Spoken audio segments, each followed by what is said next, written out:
마태복음 8장과 9장에는 예수님께서 갈릴리 사역 중에 행하신 이적들을 주로 다루고 있습니다. 오늘 9장 중에 본문에는 예수님의 이적 그리고 마태를 부르시고 금식의 논쟁이 있는 것을 봅니다. 오늘 1절 보시면 예수께서 배에 오르신 이유는 갈릴리 호수 주변의 성읍들을 찾아가기 위하심이었습니다. 건너가 본 동네에 이르렀다라는 것은 갈릴리 호수 남쪽 인근 성읍에서 사역 이후에 북쪽으로 건너가셨음을 의미합니다. 본 동네는 예수님의 사역의 주 거점을 뜻하는 것으로 오늘 이 앞에 말씀에 마태복음 4장 13절을 근거로 하면 가버나움입니다. 이제 가버나움으로 오시기 전까지는 나사렛에서 모든 것을 하셨던 것이죠. 그리고 오늘 2절부터 제사함의 권능을 선포하고 계십니다. 오늘 2절을 보시면 예수께서 가버나움에 복음을 전하시는 중에 사람들이 중풍병자를 데리고 왔습니다. 오늘 본문과 동일한 사건을 마가복음과 누가복음에 다루고 있는데 그 복음서에서는 사람들이 중풍병자를 지붕을 뚫고 내려오는 드라마틱한 장면을 보여주고 있습니다. 반면에 오늘 이 마태복음은 그렇지 않습니다. 왜 이러한 가정을 생략했냐라 하면 마태가 그리고 이 성경이 강조하고 싶었던 것이 달랐기 때문입니다. 바로 예수님께서 이 중풍병자의 병을 고칠 뿐만 아니라 이 믿음의 역사 통해서 죄사함의 권세를 통해 이 사람의 죄를 사하여 주시는 모습을 보여주고 있습니다. 그리고 예수님께 친히 서기관들과 사람들에게 자신이 제사할 수 있는 권세를 가지고 있음을 일각시키고 성자 하나님을 공표하신 것입니다. 왜 이렇게 했는가라는 겁니다. 바로 자신이 하나님이시고 그리고 이 땅에 오신 진정한 메시아라는 것을 보여주고 계신 것입니다. 그랬더니 3절에 서기관들이 속으로 생각을 했습니다. 이 사람이 신성을 모독하도다. 그들이 예수님을 부르는 걸 보니까 이미 그들의 머릿속에는 예수님이 어떤 분인지 알 수 있습니다. 우리가 예수님을 부르는 것과 매우 다르죠. 이 사람이라고 되어 있습니다. 예수님을 주님으로, 예수님으로, 하나님으로, 주인으로 생각지도 인정도 하지 않는 모습입니다. 그랬더니 4절을 보십시오. 예수님이 어떤 분인지를 분명히 보여오자 하는 마태는 4절을 보여주고 있습니다. 예수께서 그 생각을 아시고 라고 되어 있습니다. 하나님이시니까 모든 생각을 알고 계셨던 겁니다. 보이지 않는 것까지도 보시고 그리고 이해하시고 아시는 예수님께서 그들에게 마음에 악한 생각을 하느냐라고 하고 있었습니다. 여러분, 왜 너희가 나를 예수님을 인정하지 않느냐, 너희가 나를 메시아로 인정하지 않느냐라고 예수님이 말씀하시는 것이 아니라 너희가 왜 악한 생각을 하고 있느냐라고 하고 있습니다. 먼저 그들이 예수님을 책잡으려고 앉아 있는 것도 그와 같은 것이지만 예수님 말씀하신 본질적인 것은 너희가 왜 나를 하나님으로 인정하지 않느냐라는 것입니다. 그것이 바로 악한 생각인 것이죠. 그래서 5절에 제 사함을 받아내려 하는 말과 일어나 걸어라 하는 일 중에 어느 것이 쉽겠느냐라고 이야기합니다. 어느 것 하나, 그러니까 제 사함을 받아내니라, 바로 하나님만이 하실 수 있는 것을 내가 하는 것과 일어나 걸어라 하는 것 중에 어떤 것이 쉽겠느냐라고 예수님이 그들에게 묻는 것입니다. 그들이 무엇을 책잡고 무엇을 예수님 앞에 나와서 생각하고 있는지를 정확하게 아셨죠. 둘 중에 하나가 어떤 것이냐라고 이야기했지만 사실은 생각해 보십시오. 둘 중에 하나를 고르라고 했지만 하나님을 믿지 않는 사람에게는, 예수님이 누구인지를 진짜 알지 못하는 자에게는, 지금 만난 예수님이 누구인지 모르는 자에게는 제사함을 받았느니라 라고 인정하는 것도 어려운 것이고, 바로 그가 일어나 걷게 하셔서 병자를 낫게 하는 것도 불가능한 것입니다. 여러분, 그러니 예수님을 믿지 않는 자에게는 둘 다 어려울 뿐만 아니라 둘 다 불가능한 것입니다. 그럼 누구에게 쉽습니까? 예수님을 인정하는 사람, 예수님을 믿는 사람에게 그와 같은 것이 쉬운 것이죠. 여러분, 우리도 다시 생각해 보면 예수님을 믿지 않는 우리에게는 이와 같은 일들이 어려운 것인가, 이해되지 않는 것인가 라고 생각해 본다면, 다시 돌아보면 우리에게 이와 같은 일들이 일어난 것은 예수님 안에서 가장 당연한 것이고 쉽다라는 것이죠. 오늘 그 믿음의 역사를 경험하시는 여러분 되길 소망합니다. 그리고 오늘 그러나 6절에 보시면, 그러나 인자가 세상에서 제사하는 권능이 있는 줄을 너희로 알게 하려고 하노라. 그리고 중풍에게 말씀하시되 일어나 내 침상을 가지고 집으로 가라라고 말씀하시는 하나님으로서 선언하시는 모습이 나타나게 됩니다. 이 모습을 보자 사람들이 이야, 하나님이신 예수님이 이와 같은 일들을 나타냈구나라고 예수님을 믿고 또 예수님을 찬양하는 일이 나타나야 되는데, 오늘 7절을 보면 그들이 찬양하는 모습이 나타납니다. 그런데 이 찬양하는 7절과 8절을 보시면, 이제 8절을 보시면 무리가 보고 두려워하여 이런 권능을 사람에게 주신 하나님께 영광을 돌리니라 라고 되어 있습니다. 당연히 이런 모습을 보면 찬양이 나오겠죠. 그런데 이들의 찬양은 진짜 찬양이 아니었습니다. 왜냐하면 예수님의 이적과 기사와 행하신 모습을 보고 기뻐하며 감사하며 하는 찬양이 아니라, 당연히 찬양해야겠지만 이 모습에 대한 찬양이 아니라 예수님을 인정하지 않고 드리는 찬양이 되었기 때문입니다. 여러분, 우리도 우리의 발현된 모습들이 하나님 앞에 두렵고 떨림이 아니라, 오늘 진정 예수님이 이 일이 하나님의 행하신 일이고 이 일이 진정 예수 그리스도께서 나에게 일어난 역사라는 것을 깨닫는다면 진정한 찬양과 은혜가 나오겠죠. 근데 오늘 서기관들과 바리새인들은 그렇지 아니했습니다. 오늘 그 모습을 보면서 오늘 우리는 다시 생각해 볼 수 있습니다.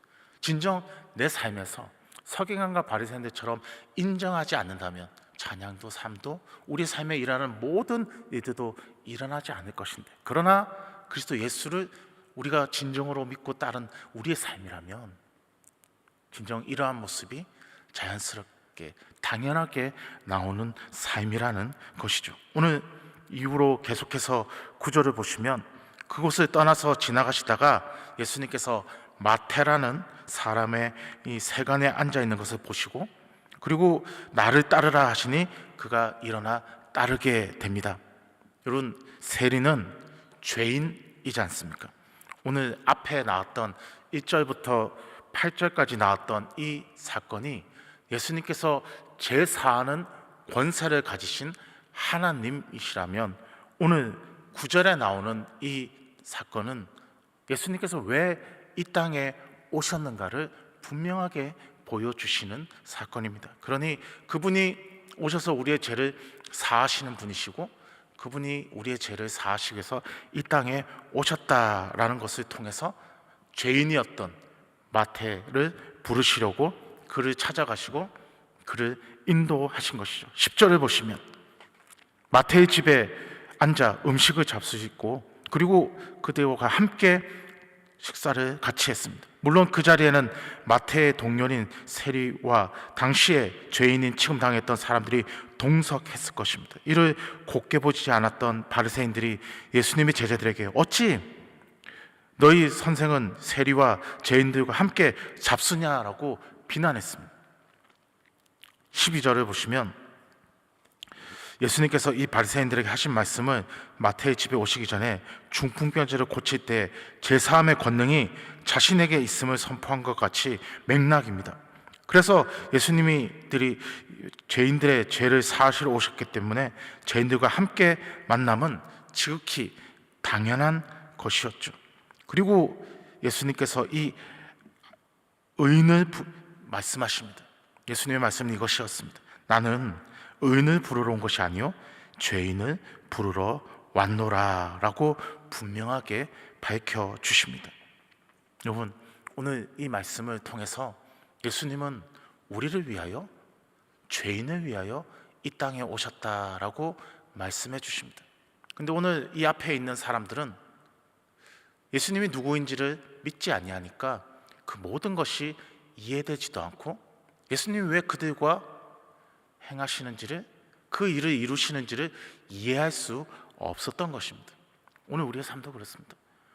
예수님 없이 우리의 삶을 이해하고 또 그것을 응답받고 그것을 해석할 수 있는 것은 전혀 불가능합니다. 왜냐하면 모든 답이 예수님이기 때문입니다. 그러니 오늘 우리의 삶도 예수님이 누구이신가를 분명히 이해하고 예수님을 통해서 주시는 그 답을 통해 우리의 삶과 우리의 모습과 예수님이 행하시는 모든 우리에게 주시는 응답과 그 인도하심의 역사를 이해하고 볼 수 있어야 되는 것이죠. 오늘 마지막 17절까지 보시게 되면 14절에 그때에 예수님께서 제자들과 식사 논쟁을 마치신 후임을 알려주고 있습니다. 그리고 요한의 제자들이 예수님께 당신의 제자들이 왜 금식하지 않는 것에 대해서 문제를 제기하고 있습니다. 당시 금식은 유대인들의 종교 생활의 3대 의무이기도 했고, 그리고 여기에 나오는 바리새인들은 일주일에 적어도 한 2번은 금식을 하고 있었습니다. 하지만 오늘 예수님의 제자들은 그렇지 않은 것을 보게 됩니다. 죄인들과 함께 식사도 하고 그들이 자랑스럽게 내밀고 있는 금식도 하지 않고 있는 모습을 예수님께 왜 당신의 제자는, 그리고 당신은 그렇게 행하십니까? 라고 묻는 것이죠. 그런데 다시 돌이켜보면 이 모습은 참 의아하기도 하고 참 우스운 일일 수 있습니다. 왜냐하면 모든 말씀의 주인이요, 이 법을 정하신, 그리고 그들이 목숨처럼 지키고 있는 율법조차도 하나님이 정하시고 이끄신 것인데, 그들은 지금 그 법과 그 말씀과 그 율법을 지으시고 쓰신 하나님 앞에, 예수님 앞에 왜 당신은 그것을 지키지 않습니까? 라고 묻고 있는 아주 아이러니하고 우스운 모습이 나타나게 된 것입니다. 오늘 마지막 16절 보시면 예수 생배 조각과 새 포도주를 이야기하십니다. 낡은 옷과 낡은 가죽 부대는 그들의 이전의 모습, 죄인된 모습, 율법에 잡힌, 그리고 예수 그리스도를 모르는 그들의 모습을 이야기합니다. 그러나 예수님께서는 그것을 버리라 라고 말씀하시면서 낡은 옷과 낡은 가죽 부대를 버리고 주변에 낡은 옷을 입고 낡은 가죽 부대를 가지고 있는 사람들이 있을 때 그분에게 예수님께서 다시 새 생배 조각이시고 새 포도주이신 예수님의 말씀을 제대로 전하는 그 말씀을 분명하게 이야기하고 계십니다. 오늘 우리의 모습 가운데 지금 버려야 될 모습이 있다면 그리스도 안에서 진정 버리시고 오늘 예수님이 말씀하시는 새 부대, 새 포도주의 그 은혜를 입으시고 오늘 예수 그리스도 안에서 진정한 새롭게 됨을 경험하시고 오늘 이 말씀을 다시 보게 되면 예수님을 믿는 자에게는 그 모든 것이 쉬운 일이었습니다. 그러나 오늘 예수 그리스도를 믿지 않는 자에게는 모든 것이 불가능하고 모든 것이 어려운 일이었습니다. 그리스도 안에서 모든 것이 가능하고 모든 것이 이루어지고 모든 것이 이루어짐을 믿으시는 여러분 되기를 소망합니다. 사랑하는 아버지, 오늘 이 시간 오늘 우리에게 주신 이 말씀의 은혜가 오늘 우리를 인도해 주시고 예수 그리스도 안에서 진정 참된 고백과 믿음과 하나님 신앙을 소유할 때 하나님 주님 안에서 이루어지는 그 모든 일들을 이해하고 믿고 나아가며 하나님 주님 안에서 그것을 이해할 수 있는 우리의 심령 될 수 있도록 주님 지혜와 명철을 우리에게 허락하여 주시옵소서. 또한 하나님께 주신 귀한 은혜를 통해서 오늘 이 하루를 살아갈 때 주님께서 붙들으신 그 귀한 은혜로 승리하는 우리가 되게 하여 주시옵소서. 또한 우리 담임 목사님 또한 영육간의 강건함과 성령의 충만함으로 역사해 주시고 우리 교회 이 포도원 교회가 주님 안에서 날마다 복음의 전초기주로 구원의 방주로 쓰임 받으며 그리스도의 사랑이 널리 전파되는 복된 교회 될 수 있도록 하나님 축복하여 주시옵소서. 하나님 오늘 시간 주님 앞에 나와 가장 귀한 것들인 하나님 우리 성도들의 그 이 헌금을 받아주시고 주님의 뜻 귀한 곳에 하나님의 뜻대로 받아주시는 귀한 은혜를 연락하여 주시옵소서. 또한 우리 이 시간 나와 주님 앞에 기도하며 간구하며 소망하는 모든 것들이 주님 안에서, 그리스도의 안에서 믿음으로 응답되는 놀라운 은혜를 허락하여 주시옵소서. 이 모든 것 예수님의 이름으로 기도드립니다. 아멘.